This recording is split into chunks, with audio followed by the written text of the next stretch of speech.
আসসালামু আলাইকুম। আমরা দ্বিতীয় দিনের আবার কর্মসূচি পালন করতেছি আলিমাবাদ সমাজ কল্যাণ সংগঠনের পক্ষ থেকে। আজকে আমাদের স্বেচ্ছাসেবক যারা আছে সংগঠনের সদস্য সবাই অনেক কষ্ট করতেছে এবং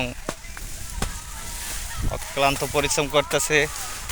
আমাদের গ্রামের ছেলেরা এবং ঢাকার অনেক লোক আছে। আমরা সংগঠনের পক্ষ থেকে কাজ করতেছি। রাস্তার অবস্থা খুব খারাপ, একদমই অনেক খারাপ। দুই সাইডে বড় বড় গাছ এবং জঙ্গল এবং কাদা, এটা সব মিলে আমাদের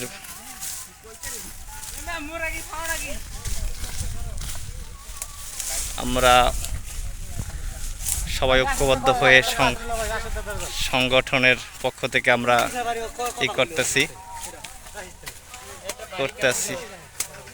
আমরা চেষ্টা করতেছি যে আমরা রাস্তাটা চলাচলের মতন উপযোগ্য করে দেবো ইনশাল্লাহ।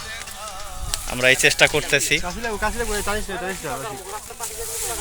আমাদের জন্য, আমাদের সংগঠন এবং এর জন্য সবাই দোয়া করবেন। আমরা চাইতেছি আমাদের সংগঠনের এই অসুস্থ শরীর নিয়ে অনেকে কাজ করতেছে আমাদের সংগঠনে। যাই হোক, আপনারা সবাই আমাদের সংগঠনের জন্য দোয়া করবেন।